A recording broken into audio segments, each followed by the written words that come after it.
you've been around this group all spring and all summer. What's your handle on how good this team can be? What do you think? Talented. I feel like we got a really talented team in every facet of the game: offense, defense, special teams. We just got to put it all together. I think the biggest thing for this team would be starting fast. I can't remember the first season opener we won, so I think that'll be a big emphasis for us. I'm pretty sure every team's saying the same thing, but starting fast, getting out to a 1-0 start, that'll be huge for us. Well, the kind of slow September starts as a veteran player, are they a little bit of a head scratcher for you? I mean, you just don't want to come out the gates behind. You know, we can get that early jump, 1-0, and start stacking them, confidence, and get our momentum going. We're a rhythm team. We like to get momentum during the games, keep the rhythm up, especially on offense. So I feel like the whole team can feed off that. We get that first win, we start stacking them early.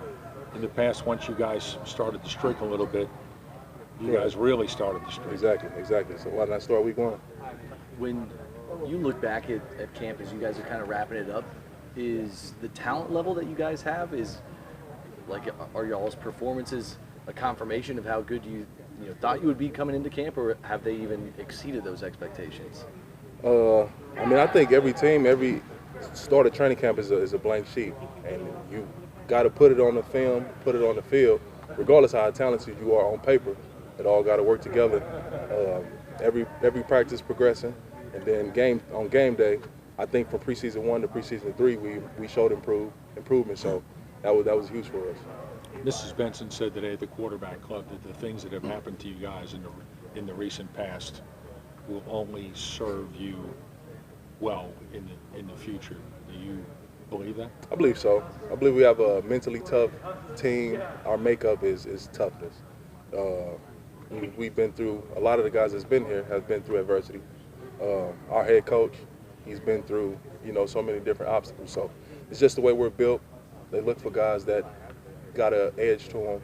They got a chip on their shoulders. A guy that won't quit when faced with adversity. So that's how we're made up. You're gonna be a little edgier than normal this year, or? Well, go out and do my job, to the best of my ability. In your estimation, how big was year 3 a turning point in your career? If it was, did you feel that you had a total grasp of the NFL and the offense and all that goes with it?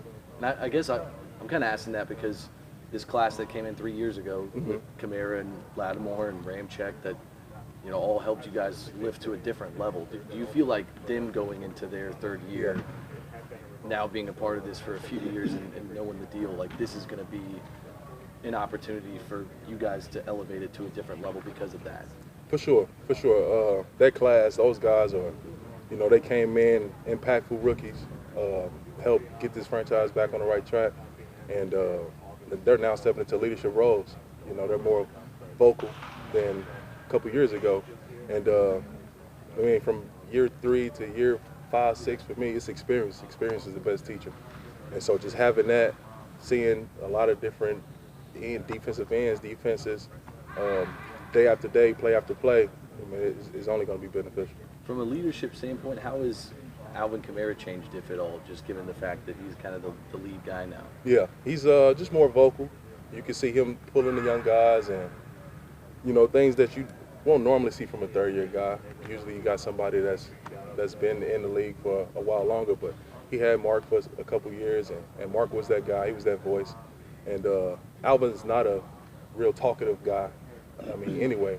But he understands the void with Mark being gone and him being the tenure back now at such a early stage in his career.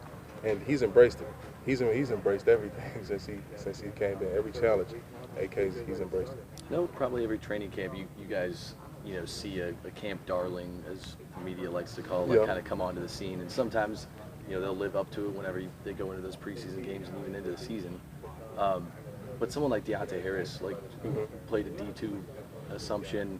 What's that been like to watch him be able to take advantage of an opportunity, especially with Marcus Sherrill's not on the field during some of those times? He's electric. It looks natural to him. I don't want to say it's easy because nothing about this game is easy, but you can just tell from his first one in the dome, that was like his second day in pads, and it just was natural to him. His feel for how to set up blocks, how to read it.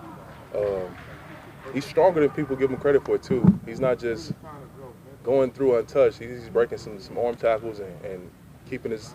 He got natural leverage. He's 5'6", but he's breaking some arm tackles and keeping his feet moving. I'm excited. I'm excited for him. How good can McCoy be, do you think? McCoy got a chance to be very special, and his approach and his mindset is correct. It's in the right place. He's a tough individual. He's one of the hardest workers I've seen from such young guys. Extremely smart. You know, our offense is pretty complex. A lot of communication between him and Drew, and he's grasping it at a very, very high rate. So I'm fully behind him, and anything I can do to help him, I'll definitely be there. So when you saw him, first time you saw him, did you say, hey, we made a pretty good selection here? When did that kind of dawn on you that this guy might be better than your average Joe? Always got to be when you get the pads on. But first day in pads, you saw the physicality. You know, guys in OTAs, you see guys that running around and doing things that are just not exactly football until you do it in pads. And he was so much more of a physical presence with the pads on than in OTAs. And just that alone, him being aggressive and going at it, you got somebody that's willing to fight, you always going to go in the ring with him. We talked to Streif a couple weeks back, and when we were asking him about one of the first things that he will look for in an offensive lineman, and somebody like McCoy, even at center, was his ability to anchor. Like when you look at an offensive lineman, if you were to scout them, what's the first thing that you're looking for? Fight first for me. That dog that we kind of reference, you know, the fight, somebody that won't quit when it gets tough, or you got a guy across from you that's kind of getting the better of you, you know, or you gonna fold or you gonna fight back. So that's kind of my first thing. What kind of mindset does he have? As far as play, anchor is, you know, we throw the ball here, and if you can't stop the bull rush like at all in the NFL, you won't last long. And it's proven over and over. That's, you know, 90% of guys' first move is going to be a bull to see how much anchor you have. Because if you can't stop that, there's no reason to go to a second move. Terron, what's this weekend like for you guys? Just seeing who the other guys, who your teammates are going to be. Yeah. I mean, it's tough, man. It's always, it's not, you know, happy days or anything like that. Some guys that you've bonded with for 6-7 months now, you won't see for a while, you know, and it's inevitable that's the case. That's the business. You know, 40 guys are going to get cut. So, you know, we like to hang out, set up something that most of the O-line, we go to Larry's house or they come to my house and we just hang around, play cards, all that good stuff. And, you know, wish the best for all these guys, especially in my room. We got some very talented O-linemen. I mean, 15, 16 deep. Extremely talented. I know it's the last question. Do you have time for one? Yeah, go ahead. Okay, well, the people who tend to rate position groups, and I don't do this, but we have to pay attention, seem to think that the Saints have among the best tackles in the league, offensive tackle tandems. I'm sure you agree, but what could you tell me about what you observed about Ramczyk? And I don't know, how much you guys share ideas or how much you mentored him, but Ramczyk is my favorite player.